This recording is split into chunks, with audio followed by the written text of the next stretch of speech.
distribution of this material.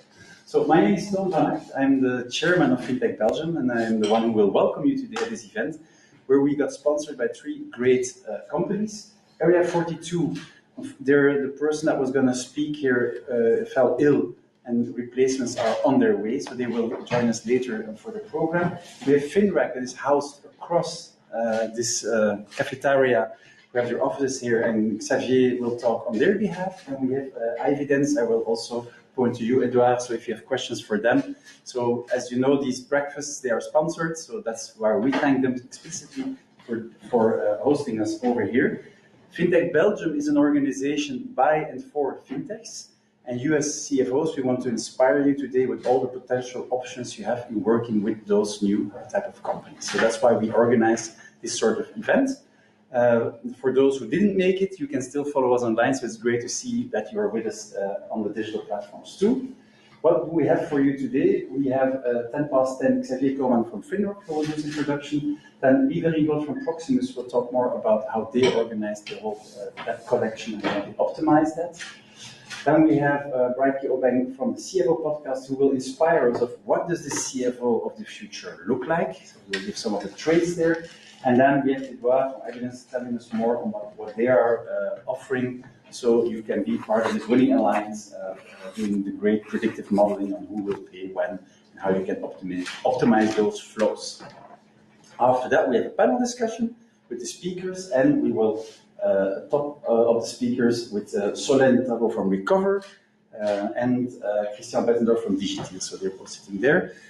We will take questions from the audience as well, and we will also take questions online that we got up front and maybe even during this session. So we'll see about that. If people come in late, we will let them come in and queue at the end of it. So without further ado, I would like to invite Xavier Coman from Finrack to do his opening presentation of rethinking corporate financing in uncertain times. Thank you, Todd. Hello, everyone. I'm happy to be here today and to talk a little bit about alternative financing, especially for small cap and mid cap.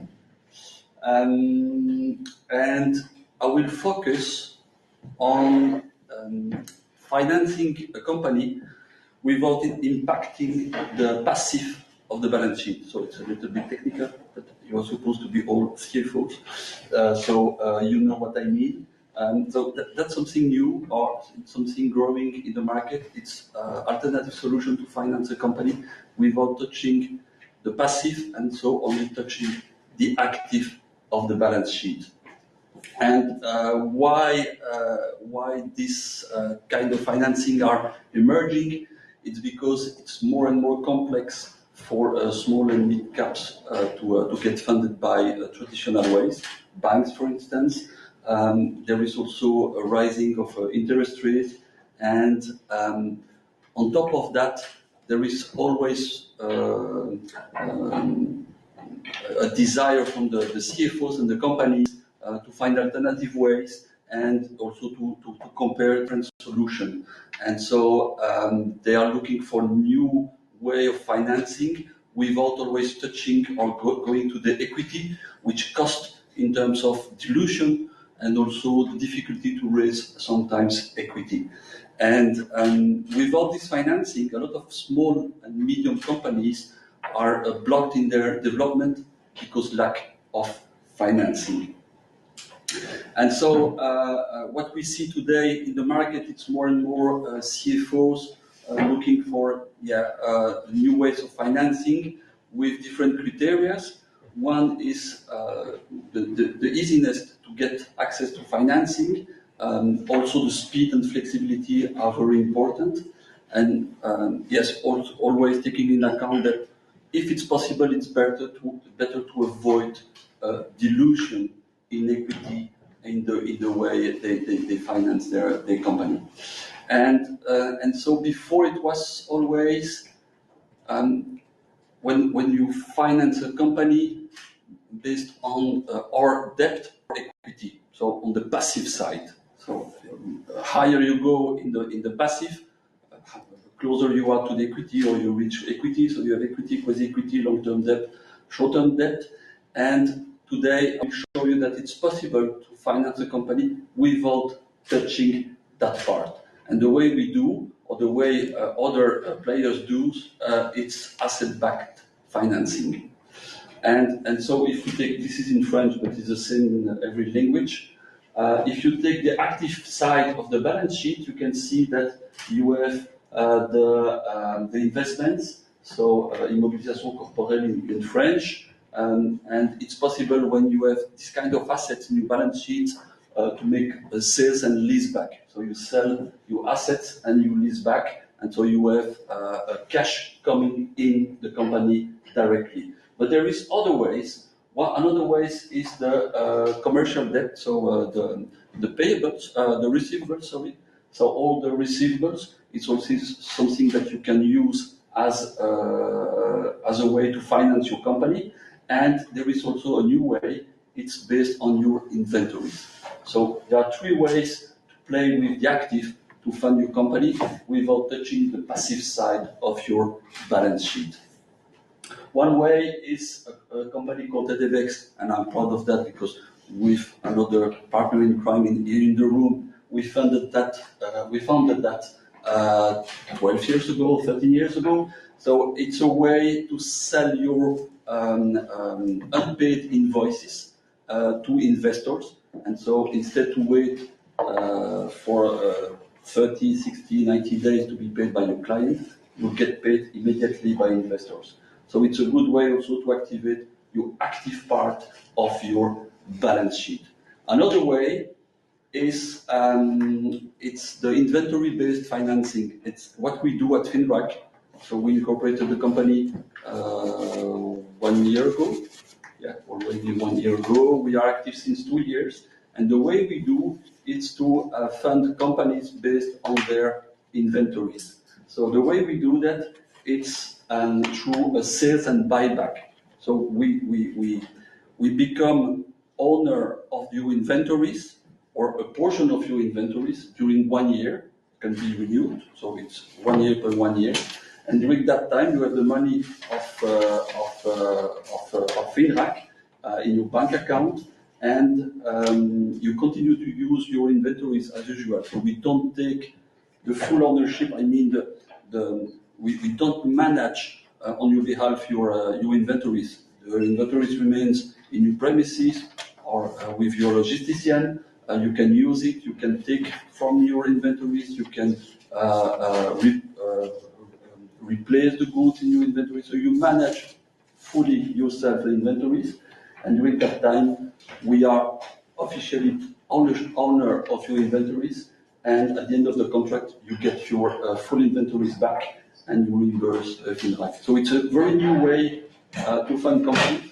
Today, we are very active with a small and mid cap. So I think the smallest company we fund has roughly 10 millions of revenues, and the largest probably 150 millions of revenue. So it's really small and mid cap. We don't go too low in the market, so it's not a very small company. And some criteria is to have a growing activity, to have positive own funds, and to have a good quality of inventories, whatever the inventories. We have companies active in beverage, beer, whiskey, a cake maker, so a bakery. We have people doing silicone molds for industry, medical devices, so it's very different, and all over France and Benelux. That's the way we do.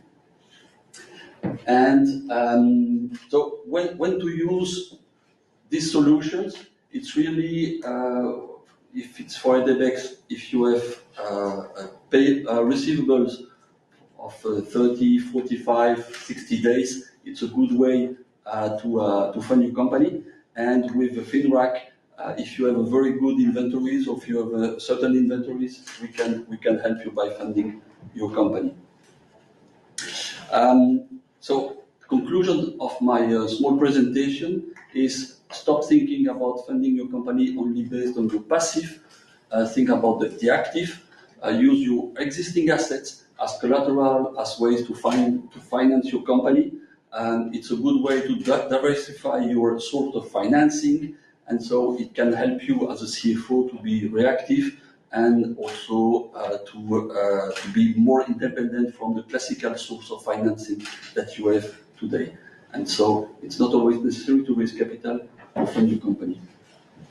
And when to use this solution, it's really when you want to fund your growth and you are lacking of financing, and also to see if in your business model you can use your receivables or inventories to fund your company. And we are based in this building just across the cafeteria, and you are always welcome to visit us. We have very good coffee. Thank you. The introduction of the next speaker. That's Lieve Ringel from Proximus. She will tell you, and I don't need to introduce neither what Proximus does, so that's very easy, and you don't have to explain what you guys are providing, but you have a lot to tell about the high number of customers and how you make them pay and get them to pay. Yes. So go ahead. Your slides are there. There's a clicker here, so I don't know how you wanna go forward. You will. Yeah, there you are. One more slide. Here, it's yours. So we're going to have a look at the Proximus debt collection today, and what I would like to start with, let's rewind, go back in time.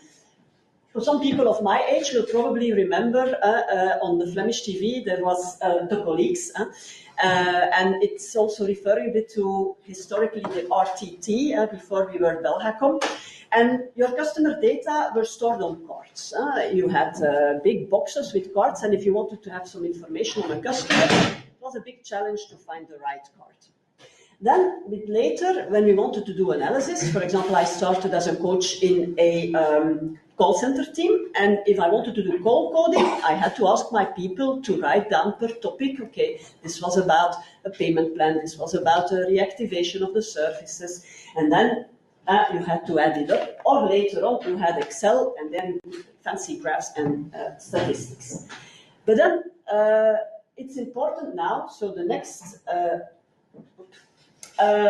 thing to think of in every company is advanced analytics, predictive modeling, and of course the artificial intelligence. And why is it so important? First of all, the capacity of the human brain. If a customer calls and he wants to have his services reactivated, if I'm an agent, I have to scroll through a full history of data about this customer. Maybe I have to consult multiple systems. It's time consuming. The machine does it in a couple of seconds. So you always have the information you need. Next to that, if you work with more machine solutions, it's about the availability and the focus. Your machine is available 24 hours a day, 7 days a week. Your agent, 9 to 5 probably, but not all the time. And especially also focus, because with the machine, you're sure that it will react in the same way, no matter at what time the customer calls. If your agent had a big discussion with his wife in the morning and the focus is not 100% there, the agent might take another solution than what another agent would do or what the machine would do. So that's the reasons why it's very important to go in that direction. And I would like to talk about two use cases we have at Proximus. First of all, it's the payment profiling. Imagine, we have a customer, Henry. Henry is a very punctual person. It's his 50th birthday, and his wife surprises him with a trip to the Seychelles. 3 weeks. Now, the Proximus invoice has a payment term of 15 days, so in that time, the Proximus invoice will get over to you. Catherine, she has a very good financial situation, but she hates administration. So every time she waits until the first reminder comes in to pay her invoice. And then we have David. David spends a lot more than he earns. We have some history with him. He already went to a collection agency or a bailiff. It's the 4th time this year that he does not pay his invoice. Now the question for you is, do you think those 3 customers will need the same approach in collecting the money? I think it's obvious that the answer is no. And that's why we did our profile. We worked together with our CMI department, and they made clusters of customers having a same payment behavior, and is resulted in about 7 profiles. So if we see, okay, Henry, that's the good payer. We call him the good payer. If he calls, we can make an exception for him because we know he has the money and we know he has the good intention to pay. The collection process is much longer, and there are more steps in the collection process, more actions to come in contact with Henry. Catherine, typically, it's the ideal target for a direct debit campaign because you can explain to Catherine, okay, you hate administration, we have the solution for you, take a direct debit, no worries anymore. And David, so Catherine we call the forgetful customer, and David we call the bad payer. There we have a very, very short collection process. So whenever the invoice is not paid, there is one reminder. Next step is his services are put on minimum service. And if he calls in, no exceptions are allowed. Our agents see these profiles in the tools, and based on that, and even behind, if they want to introduce a payment plan, for example, for David, it won't work. Of course, there are always exceptions possible in specialist teams, but for general call center, it will not work. So the results of that, you can already imagine. The ones who pay still pay, and the ones who are not good at paying, they cannot increase their debt to a certain level because we stop them immediately. And the customers are also very satisfied. And we measure what we call the VOC, it's the voice of the customer, where they can give their feedback after a call. And there we see that it's really much appreciated by the good payer that we make exceptions for him. Then, that was advanced analytics. Then we went a bit further in predictive modeling. A couple of years ago, I saw a very high broken rate in payment plans. So 70% of all our payment plans were not kept. After 1 slice, 2 slices, or 6 slices, but they were not kept. So we were still discussing, will we still give payment plans or not? And we were really willing to give payment plans to the customers who deserve it. But we will not give payment plans to customers who we know will not pay it in the end. So that's why we work together with our ADA team. It's a different team in Proximus. It's an expertise center in artificial intelligence and cybersecurity. And they created a model that predicts the probability that a customer will keep or not his promise for the payment plan. How did they do this? Well, based on historical data, and we have a lot of historical data of our customers, they grouped all this information and they created some kind of predictive model. This model runs every night and every customer gets a yes or a no flag. And this is loaded into the system. So if the customer calls and the agent sees a yes, it's fine. He can have a payment plan. If there is a no, normally he cannot have a payment plan, unless, of course, there is a specialized team who can make exceptions. But what is even very interesting to see is this graph. You see here on the yeses, on the right, the broken rate is around 30%. We come from 70, so it's quite some improvement. But on the no's, where the agent, who is normally a specialized agent and should be able to see will the customer keep his promise or not, there you see that the broken rate is almost double, which means that the model is really working in a very effective way. So that's our EP plan model. The future, what we are now thinking about, and that's more artificial intelligence, what is the best fit payment communication channel towards a customer? If you have an overview, today we use multiple communication channels. We have the traditional SMS. Of course, for a telco company, it's easy to send SMSs. We have the email. We have the live call, and we work with the call center, making outbound live calls to customers. We have the push notifications in our app, in our Proximus Plus app. We launched a couple of months ago the voice drop, very, very efficient. Voice drop means when we did the outbound calls with this call center, we noticed that sometimes they only left a voicemail, but then we saw a quite high payment rate after this voicemail. So we started thinking, why paying live agents if you can do it in an automated way? So then we launched the voice drop, and that is a direct message we leave on the answering machine of the customer, and we see a very good response compared to other channels. And then we are also investigating for the moment, it's not live yet, but we are analyzing the use of WhatsApp. And I know there's a bit of discussion, WhatsApp, is it too much in the private sphere of a customer or not? So we will do some kind of test and measure the results. And RCS, I'll come back to RCS afterwards. And what we would like to have is today, it's very static. We say, okay, if we have a GSM number, we send an SMS. If we have no GSM number, a customer only has internet and TV, for example, and we have an email address, we send an email. If we don't have an email, we send a paper letter. Yeah, I forgot to mention the paper letter that we still do as well. But it's the same for all customers. Although some customers might be more responsive to some particular actions. For example, I really like the app notifications, and I know that if I get an app notification, I will pay immediately. Other customers might prefer an email, and that is something that we would like to have more a communication profile, that you group your customers by their preferred communication channel. So that's something that we want to do the next couple of months.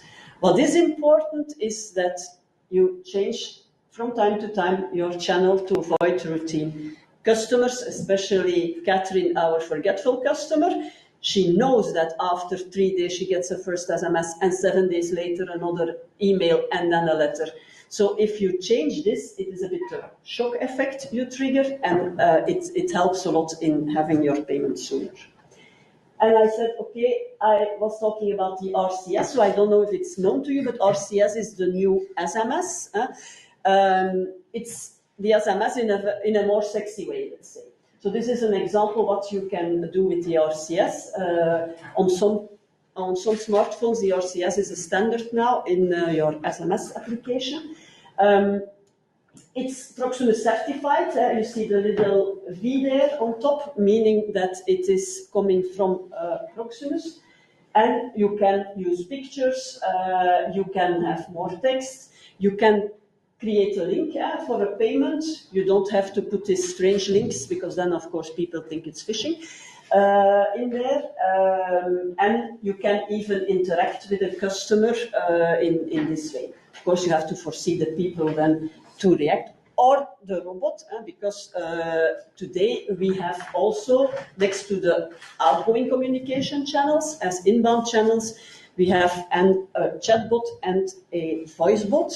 Since a couple of weeks, our calls, I don't know if someone already called customer service, but it's not that IVR, because a lot of people hate an IVR. If you call for your invoice, press 1.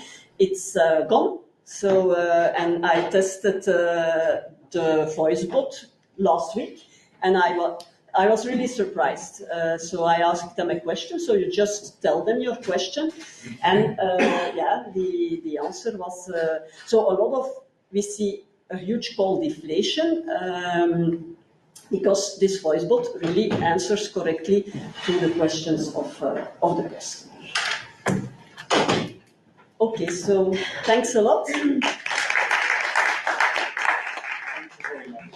Great explanations, and I learned about call deflation. So that's very good. Now we have a change of planning, and I'm looking in the audience because I'm getting directions. You don't know it yet, but you will be next up. I'm going to go to the slides. So for you, it's news. I got it through SMS, and so I'm going to quickly skip this one because he's on his way. But still traffic. So the CFO of the future, don't watch this because it's the giveaway of everything that will follow afterwards.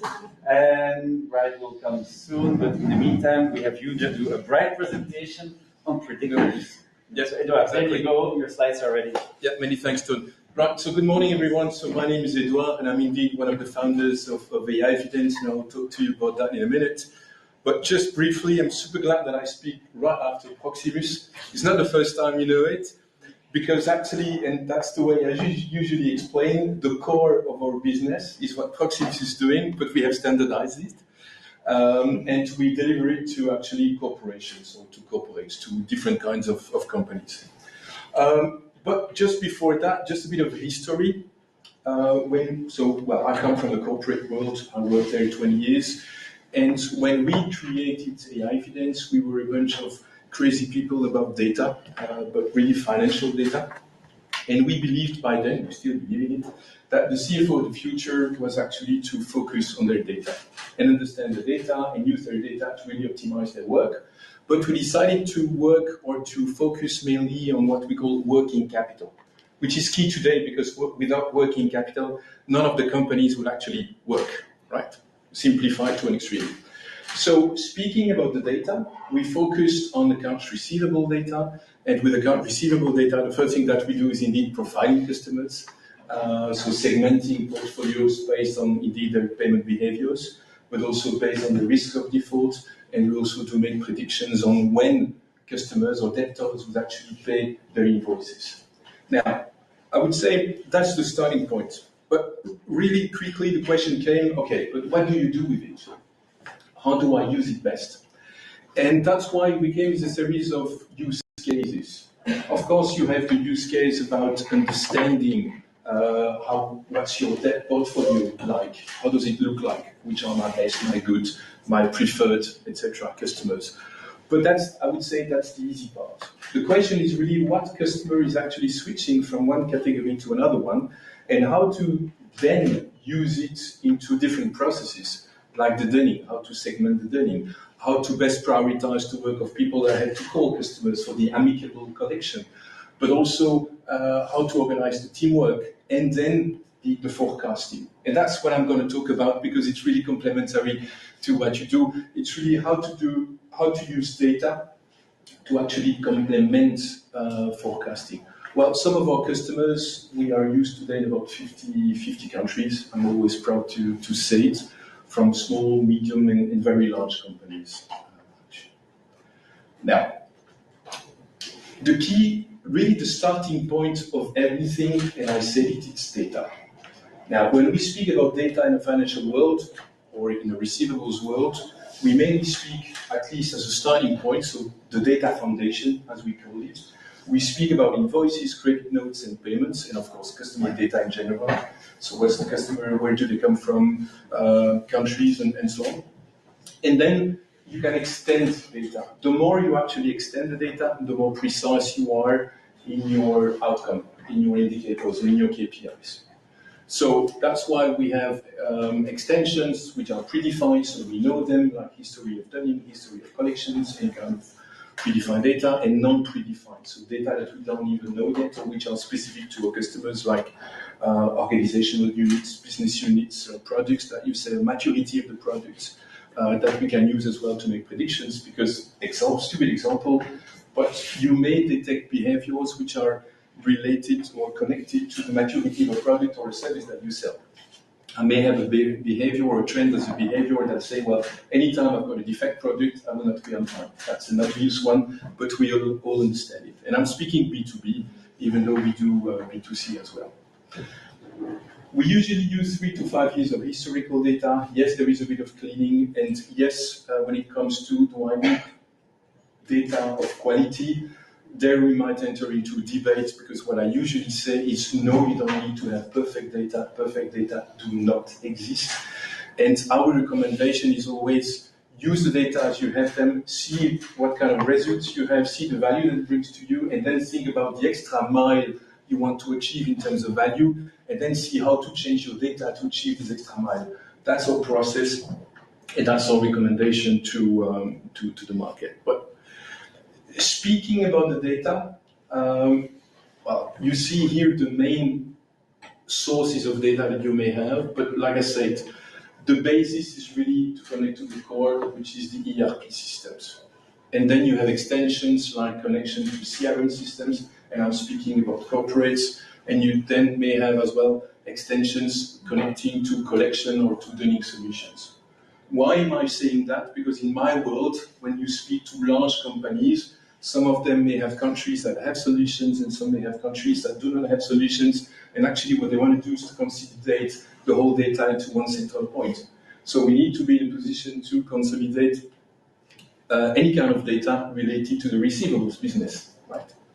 But of course you need as well to provide the capability so that users or finance teams can also log a few transactions. You spoke about installment plans, promise to pay, disputes, etc. You need to offer them those options as well to create data manually into the system. So that then you have the whole processing, and that leads to the TMS, Treasury Management Solutions, or cash management solutions for reporting purposes. But speaking about reporting purposes, there comes actually, I would say, the complex parts, because data, well, is probably, collecting the data is probably the strongest work in terms of, working with AI and working with analytics. Everything which is in the background, actually, we have standardized it. We configure it and we enhance it for our customers, but it's pretty much standardized. But like I said, we need to work with histories. You can't predict the future without having a history of data. Forget it. That's the first one. Second, you always need to work, at least when it's short term. Short term might be a few weeks, a few days, not more than that. You need to actually start from what you have. And what you have is actually invoices. So for every invoice, you can put yourself in a position where not only you will analyze the behavior and process the behavior into, okay, when do I believe that the payment is going to happen, but you can also make a prediction with a certain probability that the invoice will be paid on time or not. And you can even come to a period at which the invoice will be paid, or even a date, right? Depends on the amount of data that you have to do that. But that's, I would say, the starting point. But of course, you will tell me, yeah, but I need to do the forecast for more than a month, probably. And for that, I don't have data, because I don't have invoices that have a due date beyond a month, as an example. And that's why we actually merge predictions with trends, right? Right? At a certain point, you have less invoices, but then you need to work with trends, and so you complete the invoice predictions with trends. And trends, again, are payment trends. So short term, you will actually work bottom up. So for every invoice, you will make a prediction, you will aggregate them all into a forecast. And for the medium term, you will do exactly the other way around. So you will start top down, actually. So you will start from the behaviors, the global behaviors, and then you will go down to a specific date. Okay? And you put them all into a process. Because when you are multiple countries, multiple legal entities, you need to actually let the different entities to connect to the solution. And so that's why you have a solution that will prepare the work for the entities, and entities can then make corrections, and then to consolidate, you have several iterations. The group might make also corrections, and then once it's approved by the group, it will go to the TMs. Now, why am I saying that? Well, because not only it has an impact, an operational impact.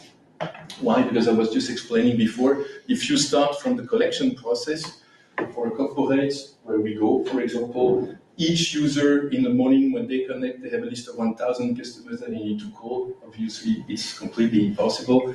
With the use of data, with the enrichment, you can make sure that they focus on the top 15 or the top 20 that they need to focus on. And top 15 or top 20 might not necessarily be the worst. It can be those that switch from one position, from good to medium, or from medium to bad, for example. That's one thing. But it's also improving the precision in the forecasting. And speaking about improving the precision of the forecasting, it's really important that AI is not enough. And I will never insist enough on that. I've been working 6 years on the AI in depth and on the data, and I will tell you AI is not enough. AI will provide recommendations to you. The user will always have the decision behind, so it's only a recommendation that the AI is doing, but AI does not decide everything. So even when AI makes a proposal of a predictive payment date, we need actually, and that's something that we have learned, we need to combine the prediction with the experience of the user, so meaning that the user can enrich AI with their own knowledge, and also with the information that comes from customers with a certain probability. Example, I may decide actually when to take what date. Example, I have a prediction for one date, for one invoice I have one prediction, the customer tells me that they will pay at a different date than the prediction, and then I've got the user that says, no, I know this customer, I know the exact situation with this customer, we have a contract ongoing, so I know that customer will even pay later. You may decide actually what day to choose and how to organize the work. And that's what I mean when I'm saying that AI is not enough, because AI does not always have all the information that the user may have. Now, concretely what it means, you spoke about payment profile. I won't say it, but we met approximately 6 years ago. Anyway, you know what I'm talking about. So, from a data perspective, for every customer, you will analyze the history. So here you have a payment profile that evolves in the time, that is moving from average to bad, but the customer was not risky, so you had no risk of not being paid, but in the end, an event occurs and you have a high risk. And if I go down, actually, for every invoice, you have a prediction. The prediction will take into account the risk and the payment profile, as well as the payment patterns in general. And you will have a prediction with a certain probability. Why you get a probability? Because it will help the user to say whether or not I will use the prediction for my work, right? Even though the system made a recommendation. But it's also from a cash forecasting point of view to help you to decide what to do with the invoice, especially in the bottom up. Do I want, example, I've got an invoice of 100 that will be paid, well, that for which the prediction says that it's going to be paid tomorrow, but I've got a 60% probability that it will be paid tomorrow. What do I do? Do I take 100% of the invoice tomorrow? Do I take 60% and 40% later? And that's why the probability are important as well, because they will help you to actually deal with the forecasting. Again, it's just an example, you can make corrections. And there, I think that's the most interesting. The forecasting in the end, well, you have the reports in the solution, but usually you would transfer it to a TMS. And that's going to be my last point for today. We can actually combine the history of the payment with the due dates, but then at a certain point of time, here, well, you don't have payment history anymore because we are in June 24. And so we replace the payment with the predictions in the dotted lines. And there you see you have a margin as well, which is the pink margin. And the pink margin, that's where you can define an interval of confidence with a plus and a minus. So 95% that you get a certain amount that will be paid. And so you will have a minimum amount and a maximum amount that will be paid with a certain interval of confidence. Why do you have that? Because when you make a forecast, what is even more important is to actually understand the difference between what is expected to be paid in your minimum and your maximum. That's actually the treasury gap that you may have when you make a treasury budget forecast. Sorry. So, speaking about the data, the key point to remember, there is a lot that you can actually do with your data.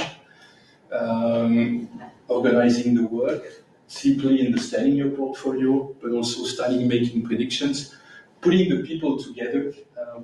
Sometimes we often forget, but putting the people together towards the same objectives in a finance team. And I'm speaking about credit collection people, but I'm speaking as well about cash management, cash collection people, so that they understand why they work and how it helps the company to survive. So down there, starting a project with the data that you have, and then move on according to future objective, future value, and then enhance your data, and not the other way around. So that was my key messages for today. Many thanks.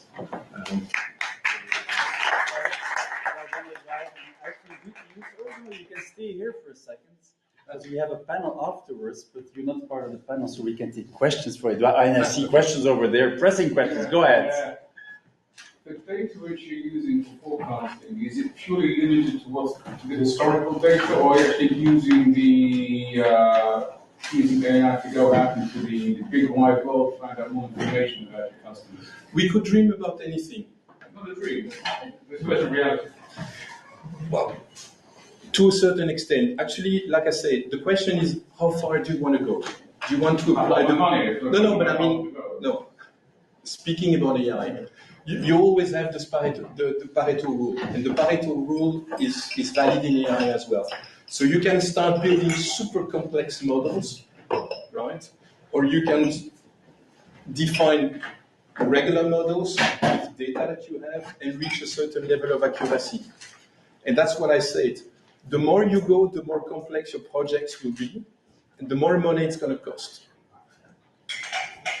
So for people that, yes, if you want a perfect model, yes, ideally you will have to collect any kind of data to make your predictions, yes.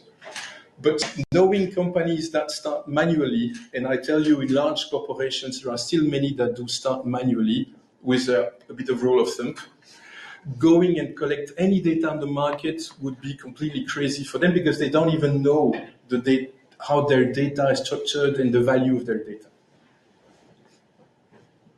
So ideally, yes, practically start with what you have and understand what you have and what you get and then extend. Yeah, that's good advice. Another question. David, I have a similar question, but it's more around data. Mm-hmm. You use the data of the customer to provide the service, but you don't use data of other customers, which would be very interesting, of course. Because then you would have a broader... Indeed. And that's a super interesting question. With every of our customer, there is a clause in the contract that actually allows us, and we need to have a clause in the contract that allows us to use their data to further train our algorithms and to start crossing their data. Okay? Because indeed, the more customers we have, the more debtors we have in common, and the more we can then fine-tune the predictions for those debtors that we have in common. So that's why we ask all our customers if they agree to do that. But the first trading that we do is always on their data only, and then we start crossing. Because the probability that we have to have 100% of their debtors shared already with all the customers is close to zero. But we need anyway to fine-tune and to keep training our systems in that way. And maybe we have 10% of their debtors that we have in common with other customers. So yes, for those 10%, it will improve the models. Yes. Yes. My question is, in the same area, you mentioned the trends. Can you elaborate a little bit on that? What's the type of trends that are? And is that based on internal or external data? Yeah, it's always based on historical data. The trend... to put you on the right slide. Yeah. To make it super simple, this is the trend. The trend is the history of the global payment behavior of all the debtors together. So that would be the trend, which in this case, by the way, is true data. Simply from the trend, you can identify that they have issues with the payment terms, because from the payment terms, they have end of the month payment terms, so they don't have flat payments, but they have erratic payments. So we start from there to make also predictions on future trends. Okay, that would be the trend. And that's why I said it's a top-down, because we start from the trend. Whereas bottom-up, it's really to start from every invoice. So here you have 4 invoices, and for every invoice, we make a prediction with a certain probability. And that's bottom-up. So you can do the bottom-up only short-term, because you have invoices only short-term, so within a month or maybe more, depending on the payment terms. And then the question is to put the two together. Yeah. We have time for a final question. If not, we go to the speakers. Yeah. No show of hands. Many thanks for that. Thank you. As you all noticed, Bright has arrived, so I'm going to already invite you here, and I'm going to go to your slides because we had to skip the program. Yes. But really happy to meet you. They promised me they weren't looking at any of your slides, so here we go. That's fine. So I would like to start by apologizing. There we go. Hi, Hi, good to have you among us. Thank you. Here's your slide clicker, and I already can tell that you're the host of the CFO podcast. That's true. And you're going to enlighten us with what you see as the CFO of the future. Go ahead, Brian. Thank you so much. A very good morning to everyone. I see some familiar faces, so it's really nice to be back. This morning I learned a hard lesson on how to take a mistake of a team member and own it on yourself. And I think it's a clear message to all leaders. If something goes wrong, it's extremely important to own that. So my PA made a mistake, but I had to check. That's the reason why I'm there. Apologies for that. I feel excited to be here, and I made a presentation that might be less graphic in terms of the graphs and the things that I just saw when I came in. But it's really an important story because it tells a story about who is the CFO that we have now and what kind of CFO is the industry and the company really need moving forward. But first of all, maybe a quick word on who I am. My name is Brighton Bain, and I am the host of the CFO podcast. It's predominantly a Dutch-speaking podcast, and we sometimes mix in English to make it more accessible to everyone in Belgium. And my key goal at the very beginning was the huge interest that I have in finance, because I've spent a lot of time in finance. I was never a CFO. Anyway, I am an entrepreneur and I focus 100% on CFOs. And I run a firm, an executive search firm called Key Figures, that helps CFOs, mostly, to be very, very honest, in the Brussels and Flemish region to transition from one company to another. I have a finance background. Used to work for Deloitte. Also worked for many, many years for Rockwool. I don't know if anybody knows what that company does. Loads of you don't know that they do a lot of acoustics. So I worked for the acoustics division globally and did a lot of traveling, saw a lot of things within finance, production controlling, a lot of things. And that has actually equipped me with the knowledge to be able to help CFOs transition from one company to another. With that experience, I put on my boots and I started the CFO podcast, which led obviously to being the number one podcast for CFOs. If you haven't heard it, I'm sorry, we need to do a better job. But if you have, I hope you enjoyed it. And our key goal is to inspire, inform, and trigger CFO thinking, not by only giving them content around finance, but a more broader view on what it takes to really become a great CFO. Well, I am actually going to start with some bad news. The traditional CFO is dying. And the reason why the traditional CFO is dying is that the paradigm shift and the assumptions that used to exist around CFOs are no longer valid. Why is that? The reason why that is no longer valid is that when accounting started, which is pretty much the very beginning of finance, it was based on how good are you in calculating stuff. Fast forward 2025, that is no longer valid. And you might say, what the hell is he talking about? But actually, that is an assumption that finance is built on. And everything around it for the many, many, many, many years and before have been built around that. And that is why I say there are actually three categories of CFOs. You have the one that is so much focused on finance. I'm sorry, you're dead. It is no longer about finance. And if you thought it was about finance, please read the memo, because the memo has changed. The second one is pretty much between where we're going and where we are. They're in limbo, they're searching. And that is a great place to be, but it is not the best place to be. The best place to be is to really become a fully embedded CFO who understands the business and is thinking about how to become technology first. Because that is essentially where we are going, whether you like it or not. So what I'm bringing today is, how do you become a fully embedded CFO in the business, and how do you transition your whole organization, including the C-level colleagues and people reporting to you, to become one? Are you guys ready for this? Yeah. All right, let's go. Okay. So there is a need. So I did a survey due to the work that I do with an executive search. I talk to a lot of CFOs, 20 to 30 per day. So I am on the phone like 10 hours a day. Okay, I love doing that. It gives me a lot of energy, but it gives me a huge amount of insight to know what is happening with CFOs.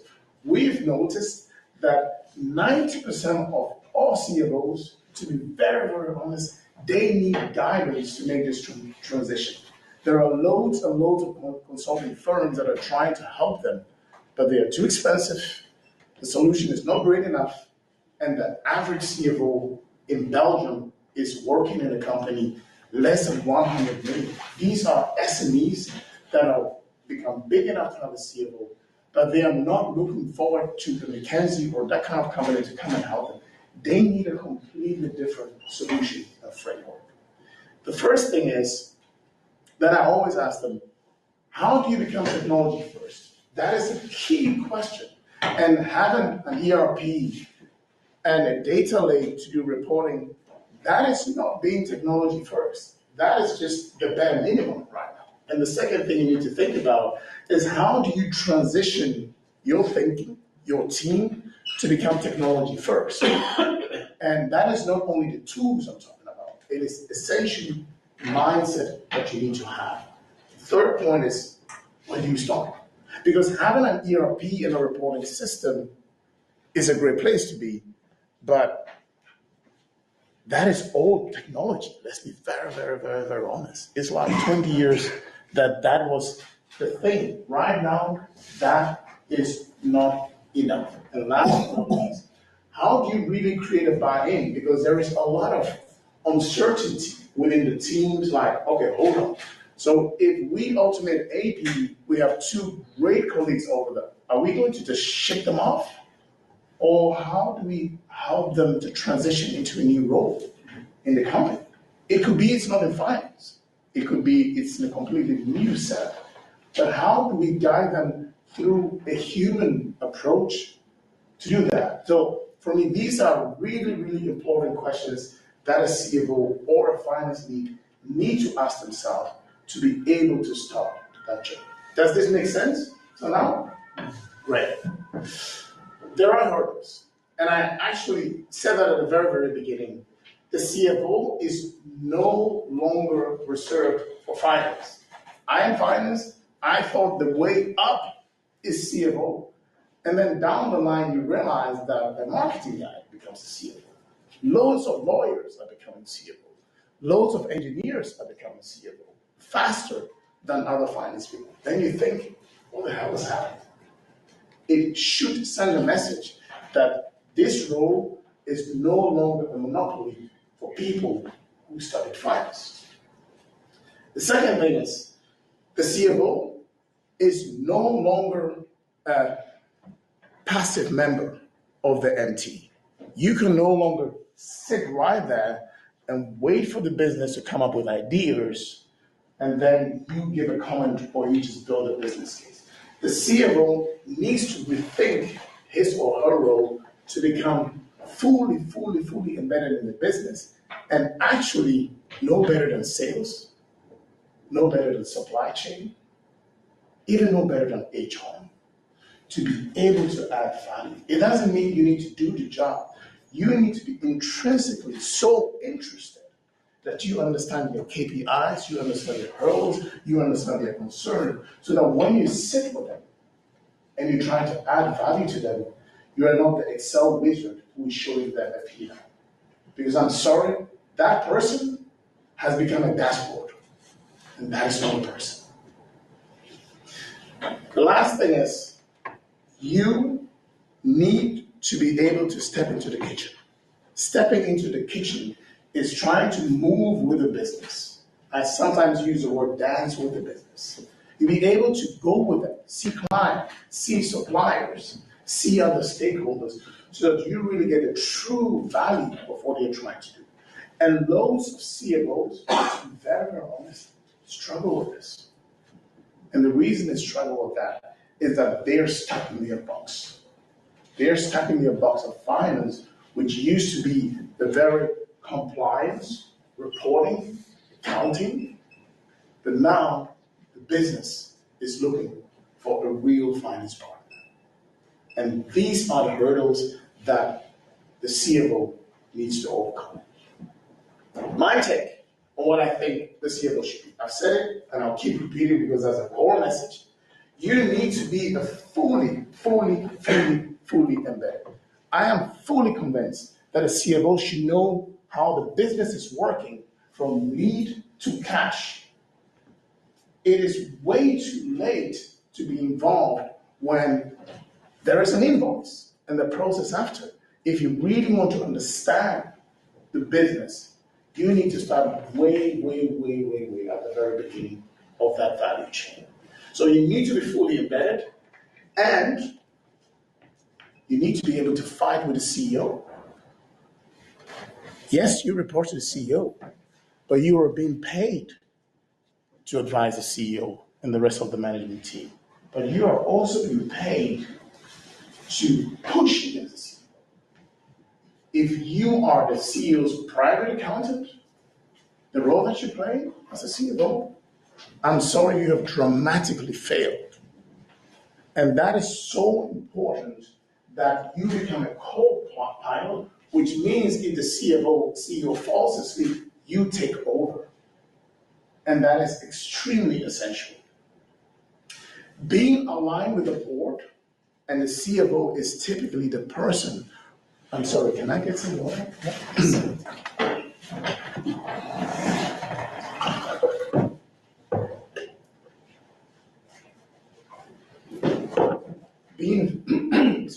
Being fully aligned with the board, it's very important because it keeps the CEO in check. It keeps the rest of the management team in check, but it also gives you as a CFO some extremely impressive insights on what the board wants, if you're not on the board, and what the shareholders want. Because as we all know, sometimes there are conflicting interests, and being able to navigate those, I will call almost political dynamics, is a true skill set that a CFO knows, and you need to be able to navigate that. It doesn't matter how big or small the company. The politics are the same, is the scale at which it's been played that is completely different. It's not about numbers. If anybody told you the CFO is about numbers, you're wrong. It is about how do you convey the message of the numbers. And if those numbers don't trigger action, you have failed as a CFO. If your reporting doesn't do anything, and I always say this, don't send that report 1 month. If nobody complains, it means it's worthless. It means it's not important. It means it's not adding value. And to really know what adds value, you need to know how to communicate that. Because the way you communicate to the marketing VP should be completely different from the way you communicate to the head of strategy.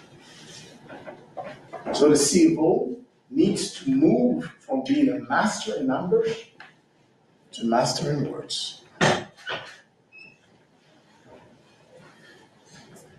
And I also believe, I said a slide ago, if you are the co-pilot, you need to be able to take over when the main pilot falls asleep. I believe the best CFOs right now will become CEOs. Why? Because these CFOs know the business so well, are able to juggle different form of skill sets within the management team, and they are perfectly positioned to become a CEO. The question is, most of them are not aware they have this skill set. And the very moment they realize that, it completely changes in their mind. Because they know that to become a CEO, you need to add on other skill sets to your skill set as a CEO. Everyone still with me? Great. How do you transition? So I've talked a lot, okay, you need to do this, but the way you transition is know the business. Excuse my French, I kid you not, you need to know the business. You need to know each and every client. In a B2B setting, it's a bit more better. Easier to do that. In a B2C, obviously that's not possible. But you really need to understand the business of your clients and the client of that client and the client, just to make sure that you understand what I call the full value chain that you're servicing. And if you really understand that, it's actually very easy for you to understand what it means to know the business from lead to cash. Being fully embedded, I repeat, is being so embedded in the business that when you jump on a call with them, that you really understand what their struggles are. It doesn't mean you need to agree, but you need to understand what the struggles are so that you can help them contextualize and move them actually like the fish out of the water and say, look, maybe there's another way around. And you can only do that if you're fully embedded. Technology is key. You need to become fully technology embracing, but in a way that it serves the people that you want to keep on board. And I see a huge opportunity for the CFO of the future to use technology to completely revolutionize the way finance actually engages with the rest of the business. And last but not least, maybe the most important thing, you need to carry your team with you. What is going to happen the next 3 to 4 years is that those within finance that are not technology savvy will need to be covered. What are you going to do with it? How are you going to communicate this to the team? Is there a strategy to do that? Because it's not if this will happen, this is already happening. And how good are you as a CFO to come up with a transition plan for your current team to be able to do this? Extremely important.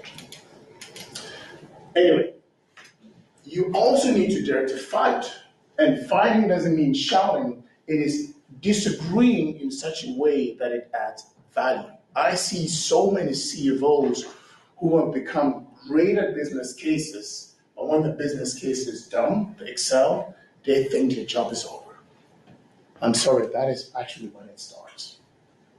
And being able to step into the room of the VP of strategy to challenge the assumptions, being able to step into the room of the VP of marketing to challenge the assumption, is knowing how to fight with people in a way that it completely adds value. And that is so, so important. And you can only do that if you move from an I'll call it a defensive point to a more proactive way of thinking. Look, traditional accounting was so compliance. We look at, it's bad looking. Let's look at what happened, what did we do. Now, we are moving, when we moved actually to ERP, we all had the big ERP implementation and huge ones, and depending on how big your company were, you could have spent easily 100 million doing that. And then business partnering became the thing. Yeah, let's come together with the business and let's do well. And now a lot of people think that we are here, but actually we should be here. Most business people do not care about what happened in the past. Yeah, it's great, let's have the report, but where are we going? What is the next view? What is going to happen? What are the key assumptions? How do we challenge these key assumptions? What are the triggers that we need to take in place to be able to sit down again and review the business? And that is really where we need to go with this. It is extremely important that the strategic foresight, the innovation drive, and most important, the way that talent is going to evolve, because you need people, you need your team to help you to do this. A CFO who thinks they can just pull this up on their own, I'm sorry, you have already lost before you started. So being capable to do this is great, but you need a team. And making sure that this talent transformation happens is going to be a huge lever for you to become a CFO of the future. And needless to say, at the end of the day, cash is king. I don't know who said that before I came in, but you can only do this if you have a holistic view of the business. Make sense till now? Great. I'll move a bit faster. So at the very beginning, I said that 90% are seeking guidance. We surveyed 120 people. That is a lot. I don't know how many CFOs. Can you raise your hand if you're a CFO? I know you. Yeah. Does this make sense to you that 9 out of 10 CFOs are just looking and thinking, how am I going to attack this beast? Or is this too pessimistic? But I think you're missing part of the CFO's job here. I'm not done yet. I'll come back. Yeah, because the whole the technical side of the job, he's got to be on top of tax, he's got to be on top of law, he's got to be on top of lots of other areas which are you're not really addressing. Yes. It's not just the technology and the guidance and things like that, and being the partner with the sparring partner of Yes. obviously there's a lot more to do. Yeah. I'll come back to that. It's a great point. Thank you.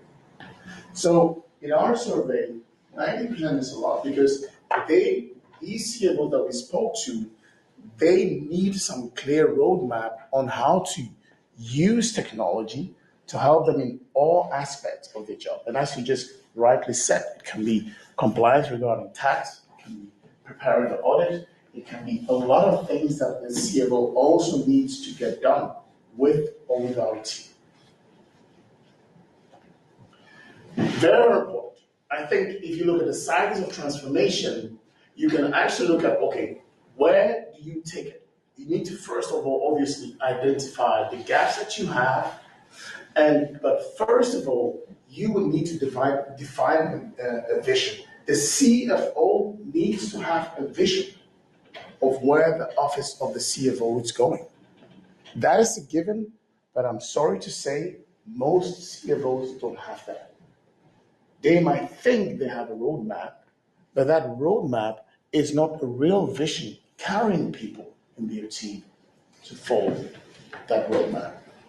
A roadmap is not enough to carry people. You need a strong vision. And that vision needs to include the people that you have on your team. And if you did not do that, in this age of war on talent, that there is still one, you will lose great people in your team. Obviously, you need to measure to see where things are going, and where needed, you need to upskill your team, because that is extremely important in this process. Obviously, it is very, very important, as I said at the very beginning of this presentation, it's all about mindset. And the reason I'm saying that, when I talk to board members who are looking for a new CFO, some of them are so focused on what have they done, what have they achieved, where did they work, what kind of feedback. But very rarely is there a discussion on what is the mindset they have on tackling issues. Because that actually, more than ever, is defining the way that they will operate in the company that they join. Thank you very much. Just to summarize a few things. I believe the CFO of the future is not necessarily a finance person. This is a leader who understands finance and who is so embedded in the business that finance becomes a leverage for the business. Thank you so much. Right, you were referring to becoming master of words, and I think you already have that title, so I can say that on behalf of the audience. So very well delivered, inspiring, I would say, keynote for our audience here. Have a few RCFOs, and we do have a little bit of time for Q&A directly to you. So if you feel offended or inspired, this is your moment to express your feelings. It's a self-help group now, so go ahead, speak up and help each other out. You said that 90% of people are asking for guidance in AI. But what about the business side? How many CFOs are looking for guidance on being really business CFOs? So the survey that we did is that something we are talking about already for some years. And I would have imagined that most of the CFOs have done the transition, but it's not the case. No, so let me define the question. So we asked them, how far are you in becoming truly technology first CFO office? That was question number one. Number two, have you initiated any process in regards to that? And number three, what kind of help do you need? And out of that came that 90% that answered it, we need help. The help that they need is how do we actually transition from where we are today to where we think we need to go. That is a big problem. Because there is so much buzz around on how to use technology, how to use Gen AI, how to use automation, but most of them are unfortunately stuck in an ERP plus reporting model, while there is just so much more that the CFO needs to get done, and the technology is a portion of that. Great, you can get tools and all of that, but you need a completed mindset to use technology in all the domains. And that is where a lot of them are stuck.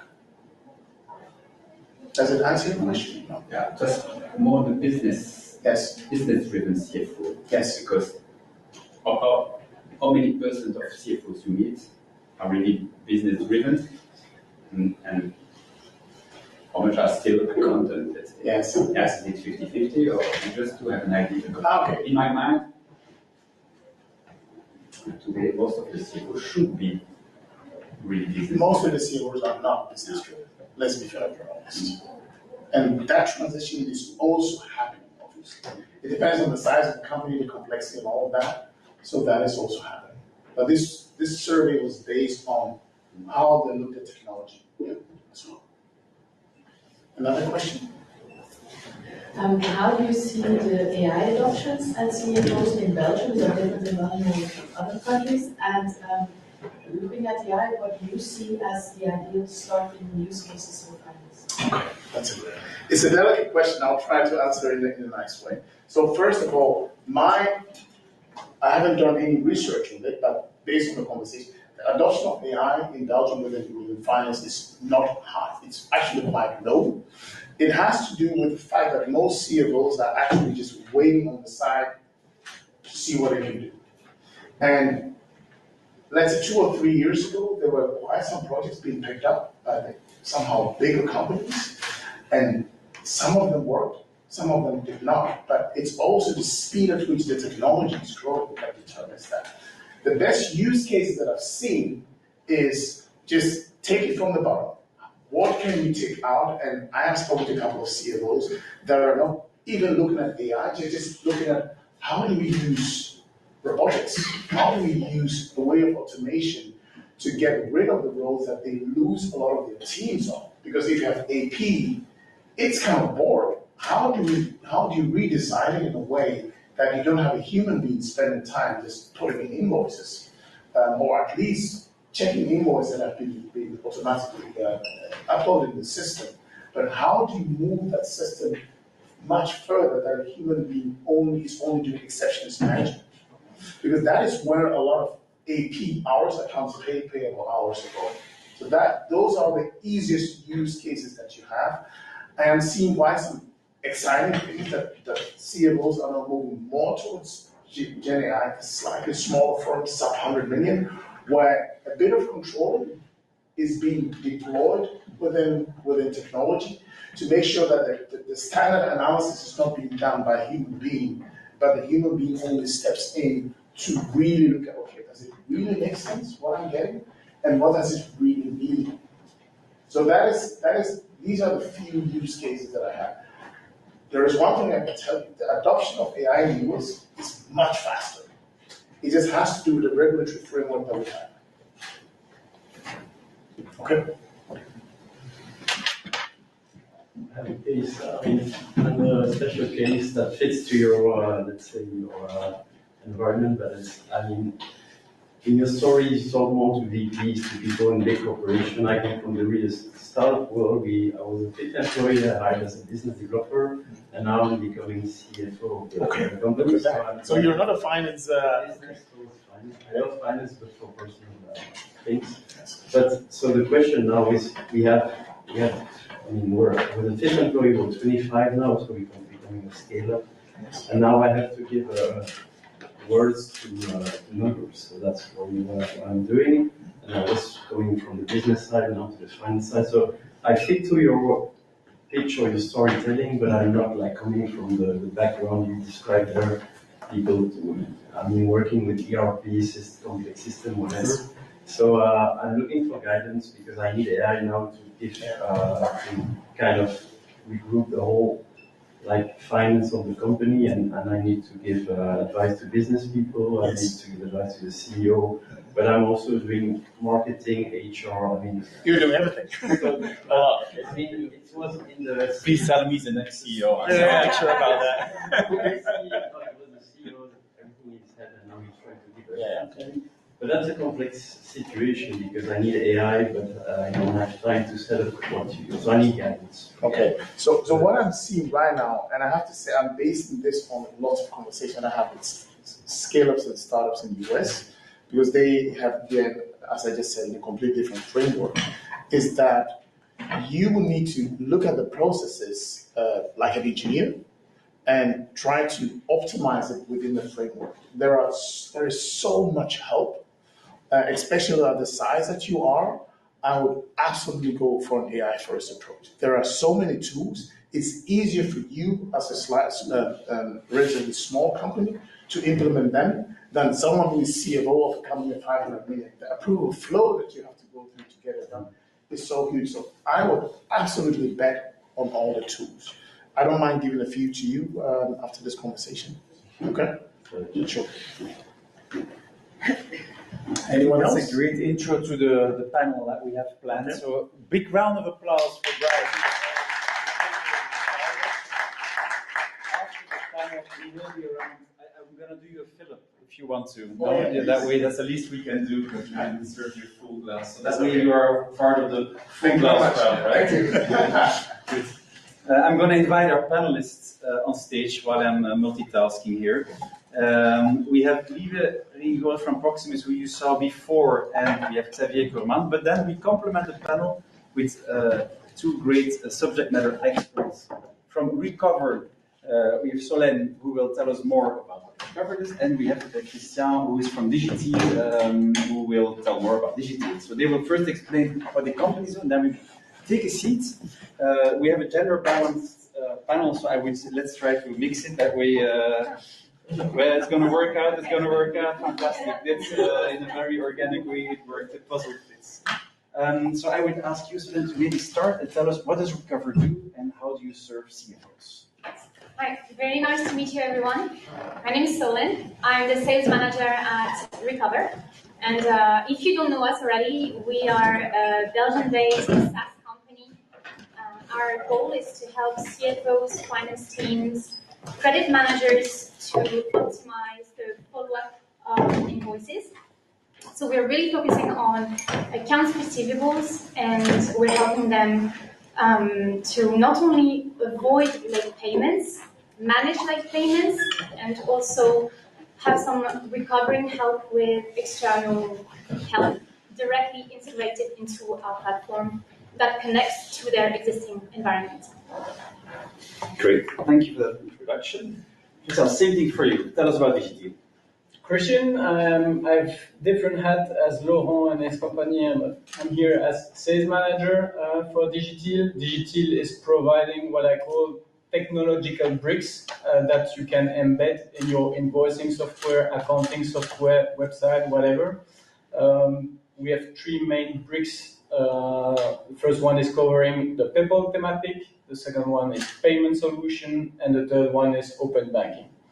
And for the last 8 years, I've been helping CFO teams, IT teams to integrate our solution and to benefit from the added value of this combo, which is allowing your company to get paid faster, more regularly, and at a lower cost. Great. I see a lot of people nodding. We all want that, right? So, great. Now, we have questions from the audience. We'll take after a few things that we've prepared when we did the panel. So maybe first question to you, even we were a bit surprised to see that the accounts receivables are with your customer service teams and not typically in finance. Can you tell us a little bit more about that? It's a question I regularly get. So we are in the customer service environment. Proximus is acting in a very competitive environment. There is new operators like Digi coming in, and to have the focus on the customer, we are in fact in this customer service because there, okay, you can more guide how you react towards your customers, and retention is one of the key principles, of course, in this competitive environment. And knowing if you can keep your customer for another 5 years, it's a big source of revenues. And losing a customer, it's a big cost. So that's one reason why we are in the customer operations. And also, Proximus being a big biller, there is a high focus from press. Our CEO, or ex-CEO I must say in the meantime, really puts a lot of focus on social responsibility. As a big biller, we want to help customers that are in financial problems, but do have the intention to pay. We do not want to make extra debts. We had an example in the past, before we had the strategy of a customer owing us 16 euros, and in the end it goes to a bailiff and to court, and in the end he has to pay 500 euros. This is something we do not want. We have to take our responsibility as a big company, and that's also one of the reasons why we are more in this customer operations. Super. Makes a lot of sense, and good to hear that competition is still driving the market and how to address that. So then, we just heard a lot about the challenges for CFOs. Which are the ones that you see from when you go in and for Recover? What do you solve for them? Yeah, so we speak to CFOs from a lot of different companies, with different sizes as well. Some have the chance to have a team to help them with reminders, some don't. And overall, they're all well organized, well intentioned as well. The company Recover itself was also built by an accountant and a head of finance as well, with years of experience. So they wanted to solve their own challenges that they had in their business originally. And the three main challenges that we usually face are the lack of time and the time loss, not only for themselves, but also for their own teams. Because it does take a lot of time, not only to send reminders and make a phone call, because you do want to keep the personal touch. You mentioned that the customer's relationship is really important, and you wouldn't speak to one historical customer the same way that you would a new customer. So this is very important that you take this time, but it also looking at their balance, at specific cases, how you want to manage them, and that takes some time. The second biggest challenge that we see is the clarity and visibility over what's happening, especially when you have a team doing the follow-ups. It can be hard to understand what has been done in terms of actions, what has been said, discussed with the customers, if there has been a payment plan put in place, if they made a promise to pay you at some point. How do we ensure that you can track this and that the customer actually respects their engagement?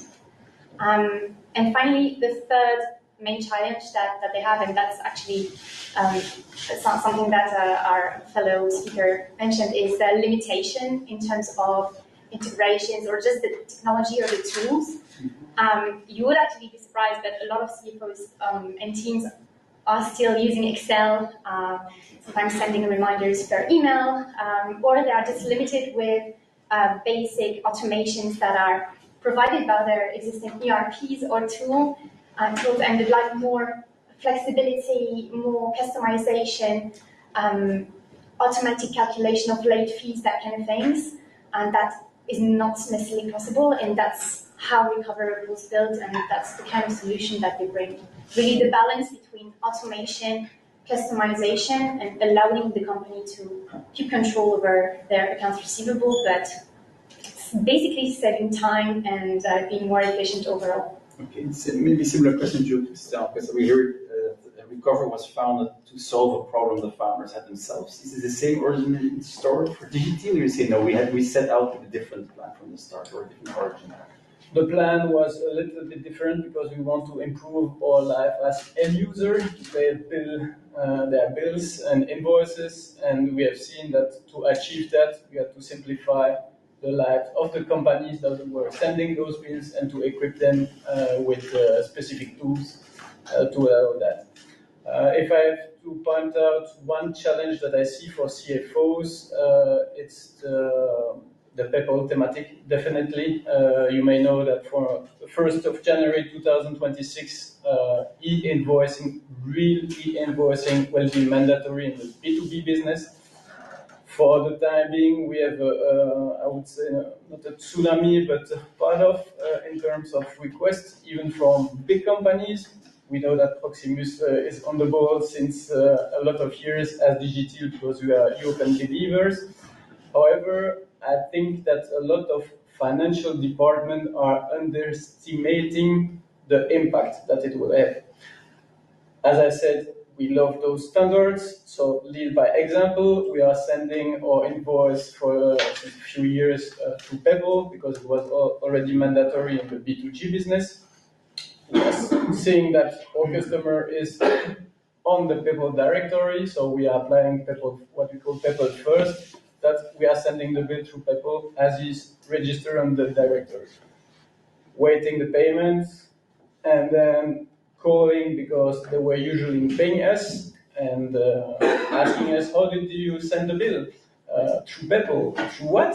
Really, it's true story. PayPal? No, PayPal. That's what we did. And so we explained that they were registered by a public entity. They didn't notice it. And so they're asking us, could you unsubscribe us, please? No, that's not really the idea, but we have to send it per email. And in terms of debt collection, I think it's really important that the financial team understand the whole principle, the whole concept, that they know or checked with their invoicing software that they also master thematic, because you will have to prove, because you have some bad customer that will say, oh, you never send it the invoice. Yes, I have here proof provided by my invoicing software. And on the accounting software side, it will be also important that they can details and encode everything, having a good view if it was sent only per PayPal or maybe a backup. Bref, a lot to say, but I think this is going to surface in the questions from the audience later on, so I'll save the PayPal for that one. Maybe Xavier, same thing to you. The CFOs that you encounter now and to which you sell and that subscribe to your service, what are their challenges and why do they choose for that? What we see with our clients are companies who are looking for financing and they are in the change management. What I mean is most of the companies we have are companies who suffer some decrease in their business in the past and they are recovering. And the problem with the banks, if you go to the bank with a down in your business in the past and you are recovering, they wait two indications. One is the published or the official balance sheet, so it takes time. Second, if they take a collateral as so the inventories as a collateral, for a bank it's very, very difficult, not saying impossible, to assess the real value of inventories. So it means you have in your balance sheet 100 as in inventories. You go to the bank, say, I have very good quality assets here that you can use as collateral. The bank says, yes, it's a figure. I don't know what's in it. What is the real value of those inventories? Maybe it's old stuff, maybe it's new stuff, maybe it's qualitative stuff, maybe it's something sellable or not. And so they don't have the tools, they don't have the expertise, people, to assess the value of the inventories, the market value. And we developed at Finrack an algorithm. So you enter a lot of data about the inventories of the potential client. At this stage, they are not clients yet, and we can define a market value of the inventories, and this value is used as collateral to fund the company. And what is very important is inventories are not something fixed. Banks, what they do, they take the balance sheet at the end of the fiscal year and say, okay, your inventories, the value is 100 at that time. Maybe it was much more or much less 2 weeks before or 1 month before, because there are seasons in the business. It's very rare to have a very fixed business. And so they are not able to assess the value on an ongoing process. and it's what we developed. So our clients, all our clients, they are connected in one way or another to our system, and so we provide a daily value of the inventories to our own clients. So they know exactly the value of the inventories day per day.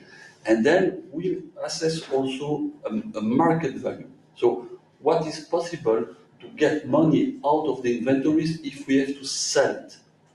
And this is also communicated to our clients on a daily basis. So it's also information for the clients to understand what's going on in their own inventories, in their own warehouse. And so if you combine this asset and you combine the fact that we can detect a recovery of the activity of the company, they are passing back their bad situation and they're recovering. We are able to see that by measuring much more than only the very classical published balance sheet, because we ask different information, and so we can say, okay, this company is going up, and nobody is seeing that today. And so we are earlier than the banks. Maybe if the company goes to the bank 6 months later, the bank say, oh, you have a very good balance sheet now. You can have a loan. Too late. I signed with Finrack. That's exactly what we do. I think that's a super interesting movement happening in the market, that you as a technology partner know more about the value and an asset, a collateral, than your customer that is hiring you to help. But we are developing tools for our clients to manage better the inventories, because we know much better than them what's going on. So do sleeping goods that are in the warehouse wasting money, wasting space in the inventory that costs money. So we can tell them, you should reduce this part of this reference in your inventories because you are losing money out of that. I will use that as an opening question to the audience. Who has tried to go to a bank with a collateral and was refused because they didn't understand it or didn't have valuation? Does anybody want to raise their hand for that you've had this in the past? Nobody ever went to the bank with it? You did? Go ahead. It was in the diamond industry. That's a good collateral, I'm told. Yeah, but then again, because the hanging value, especially polished diamonds, and even more so with rough diamonds, they depend on the experts, and the expert will give one value, but the market will give another value, and you've got the price lists which give you a much higher value. So it was very much a question of trust. They would say, right, you've got, let's say 5 million of diamonds, but they'll never give you that because they've got a more holistic approach. We will give you X amount of credit, of which your inventory is part, but primarily it's funded on receivables. Okay. So the inventory was collateral for the receivables more than the receivable itself. Super interesting niche industry with specialized financing habits also, I think, and not classic banks serving it anymore. Anybody else from a different industry has a similar story to tell, or seems like it's very new that you can actually outsource the financing of your inventory? Other questions for the panelists? If not, I will go on with my questions. So please do. Who do you address it to? Go ahead, right. I think it's Amir. It's really an interesting concept that I just want to work with companies with assets that revolve, or are you also looking at servicing companies? And do you have products? We work only with companies with real inventories. Okay. Maybe other speakers here? You're also doing services, I know, Recover. What is the difference for you? Like when you get a contested invoice, how hard is it for you to sit in between the customer, on one side, your customer paying you to recover it, and the other side contesting it if it's about not a good but a service case? Something about that? So the idea is that the companies using our software, they keep the control over their invoices. So they keep the relationship with their customers. And so when they get a contest, we integrate the contest, whether it comes in via email, for example. That way they keep the history within the system that builds up on the actions and the communication that has happened around the accounts receivable lifecycle, let's say. And then they have access to lawyers, bailiffs, recovery agencies based in Belgium, Luxembourg, France, and we have a network in Europe to give them access to specialists who will help them collect the potential litigious invoices that they do want to. So you offer the option to the customer, but they decide for which and how hard they will go and pursue it. Exactly, and maybe for one customer they will decide to let it go, and for others, by principle, because the amount, even if the amount is very low or it's very high, they have the choice and the option to work with our partners directly from the platform. Can be already included in the system in the package as well. That way they can go really towards the end of the process and they have a full life cycle option. Let's go to this point you brought about PEPL and how we have to pronounce it. That's not the important part, but who of the CFOs in the room is fully ready in implementing their PEPL outbound and inbound integration? We have no hands going up, and half of the room before declared to write that they were CFO. So there is an issue, you're absolutely right. Can you raise your hand, Liv? You're fully ready? We already have PEPL as a method, so but of course in big scale, we have to copy it to the rest, so that part is fine. The only struggle we have today is seeing the fact that you will deliver your invoices via PEPL. Yeah. You cannot send your reminders via PEPL. Before we send the reminders via email, what is the value of those email addresses? What if the email address changed? No company will call you and say, hey, by the way, my email changes, so if you send me reminders, do it to that email address. And that's what we are now investigating. How can you be sure that if your delivery method is PEPL and that's working fine, but how to contact your customer if he does not pay the invoice? Christian, you're a PEPL expert in the panel here. How do you get it from other customers? Because there are ways, but I'll let you explain them. I think from that point of view, it will be the same as you explained in your presentation, and same for debt collection. If the company or the people is not reacting with one channel, you will try another one and another one.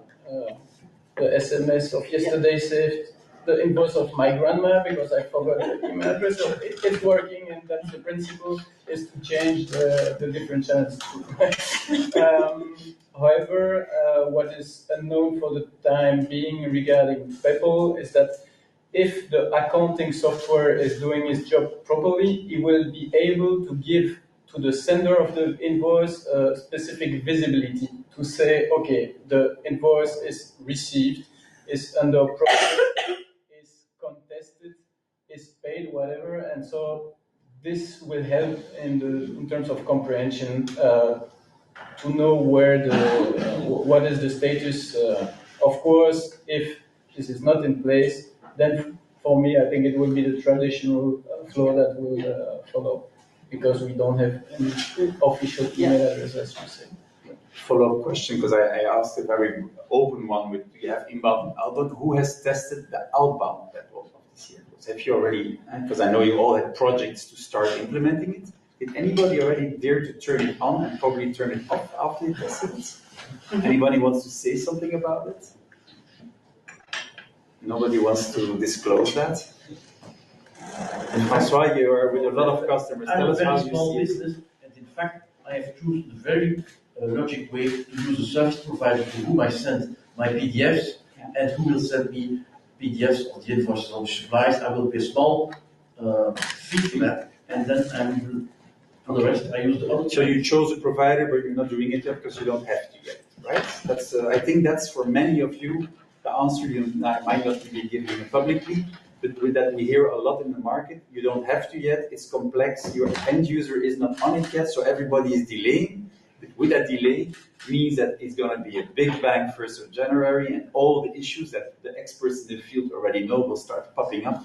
And that's a pity, of course, yeah? But that's apparently the reality we're set out for. I think a lot of companies were hoping that Belgium style, the government would postpone the the famous Belgium in France, as you can see, but here it looks like that it will continue such as. Of course, nothing will happen between the 31st of December and the 1st of January. They won't put some fines. I don't expect that the government will put some fines at the beginning, just for the reason that they will not be aware who sent this invoice, by which channel. They can check on the public directory if Proximus is well registered on PEPL. Okay, fine. But I think the real deadline will be more with VIDAS in 2028, where as PEPL access point that is using or collecting all those invoices, we have to send it to the government. And at that stage, they will be able to see who is doing his job properly or not. So for the ones who didn't get that, the government will get real-time copies of all invoices. That's it's for their purpose is for tax declaration, that you don't need to do any tax declaration anymore because they will have all the invoice. And this means also that today it's for B2B invoices, but we expect that it will be also for the B2C at the end, because for those tax declarations, they need all invoices, all types of invoices. And so I think you just touched on very short on something very important that will fundamentally change the job of many CFOs. Where you today still destined that, like, I have inbound and outbound document processes, which have a business process that we know from Bright is very important, but that's not always the focus today. And in the future, that will be fully automated. You can automatically import all the details on those invoices. And so your departments can do much higher value-added services than they're probably doing today. That's good news for you as you're picking up this job, right? I'm just thinking, looks already a nightmare talking from a CFO to a CFO. I mean, people to people. We deal with banks and they have ERP software. Some banks we have to send a PO number to a certain address, the invoice to another. Some we have to upload the PDF from their file. Some we don't even have to upload PDF. We have to go through their website. And I mean, how is it going to look like the PEPL ecosystem with all these different ERPs and teams being organized differently? That should be the magic of PEPL, is to structure this mess. Only one way to send it. As companies sending those bills, you can have different softwares. You can send them. It's like the mailbox. You can put your letter in different mailbox, but only one will be able to receive it. And so the game for those big companies is that they will decide where they want to receive all their bills. Usually it will be the accounting software, and then internally they will dispatch it. The key that is used for the directory is usually the VAT number or the company number. So depending on which number they will register their company or subsidiaries, the traffic of invoice will be dispatched to the. There's a very important consequence to that, if I may complement that. Your business units, vestings in the unité d'exploitation, do not get their own PEPL box. You only have one per legal entity. So if you're part of a large company that has points of sales that today have their own P&L, you're going to have to think very carefully how you will route this central invoice in your one inbox and attribute it to the people that have to maybe approve it in your outlets. And so if you have a chain, for example, you have a typical setup like that, with vestings in it, this will work very differently in the future than it does today, with only one official box. And don't forget, this invoice is your only legal document, the only legally existed. There's no more copies that are as valid. You have to send this one. You can send others extra, but the only valid one is your PEPL one. 1st of January. It's crazy that we're in a room 6 months before go live, and none of the CFOs dares to say, yeah, we feel ready. We've got it all set up. So that's the state today, and I hope that when this video goes online, some people in the government and BOSA will look at this and say, like, okay, so maybe we have to put a little bit more attention to this and give a little bit more awareness to everybody that this is coming. So we've been talking a lot about PEPL already here now, so let's maybe go to the other issues that you mentioned, a lot of them for the CFOs. If you link to what Bright has said, how do you see this within Proximus, in your role and your department's role? Yeah, now I fully agree with the fact that the CFO is not somewhere in a corner doing finance.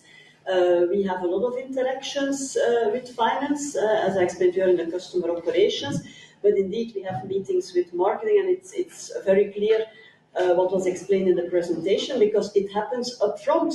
Your problems of non-payment do not arise all of a sudden once you send your invoice. For example, we have a very well-known principle of the joint offers. If we sell a subscription, you get this fancy device, the newest iPhone, and it's clear that a lot of customers do not really want a subscription, they just want the iPhone. And if you are not strict at that moment in time, then it ends up in collection agency or in a court case. And that's where, indeed, this interaction is very important. And we regularly have meetings with marketing, how they will position the products, with finance, with customer service. So I fully agree with your statement. Okay. More questions from the audience, please. And please say to whom you asked them. Who has a pressing question on all the issues that were raised so far? Everything is clear. You feel that just a question to Solène and Xavier on recovery of subsidies. It's a bit special, but I'm CFO of investment funds, and we have several startups in the fund. They struggle to get the subsidies that the state of the Walloon region promised to pay. But they never know that they call when to pay me. Do we have a solution for that? Because it's really a pain for them. That's a very good question. It is quite difficult with governmental organizations to have a clear insight to know when they're going to pay. At the end of the day, they will pay, but unfortunately... They're sure they will pay. Exactly, but I think we don't have a solution for that, because usually governmental organizations have their own processes, very opaque. You can do your best to try to remind them, but it's really usually stuck on their own. So there's not much we can do. Our customers are B2B companies mostly, and we've had conversations with companies who had this exact struggle, but unfortunately they were stuck with the government's own processes, tools that they had absolutely to go through. So yeah, our ways of working were not the most efficient, unfortunately. But maybe AiVidens can predict. They can predict when we have a Brussels government. I'm in awe.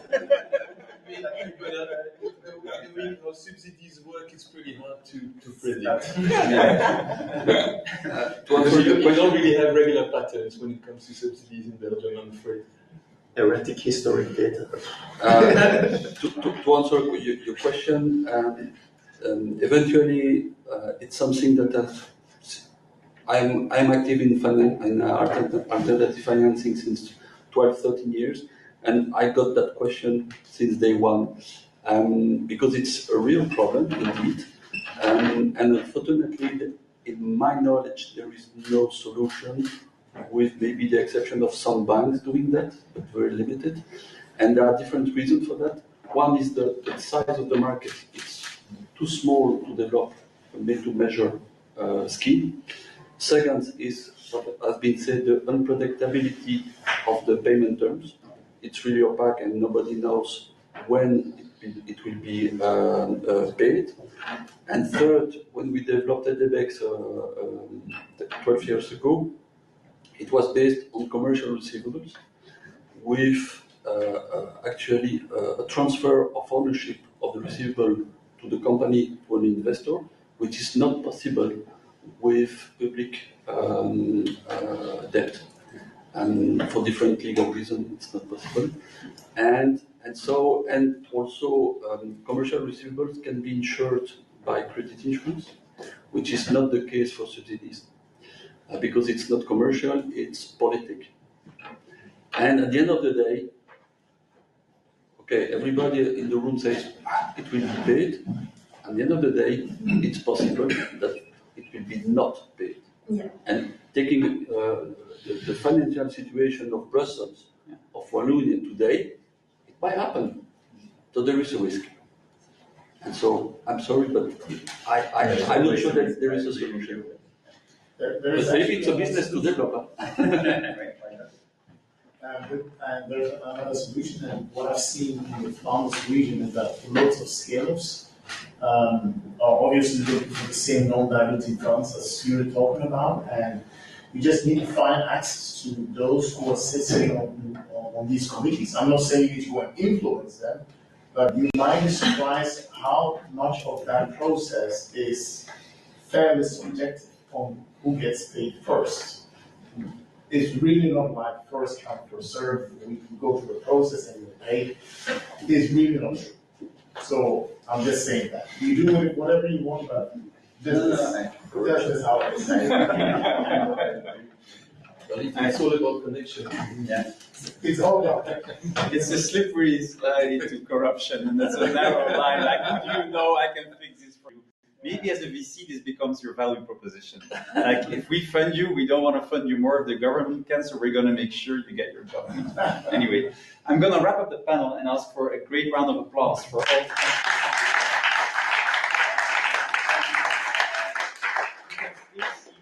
While we have Raf, our CEO of Fintech Belgium, doing the closing remarks. So I will open the slides for you, Raf. And Max, go ahead. Thank you. But thank you again. Thank you, Toon, and all the speakers here. It was great to share the content with everybody in the room. For the people that don't know me, I'm the CEO for Fintech Belgium since the beginning of this month, actually. So, but I've been on board a bit longer.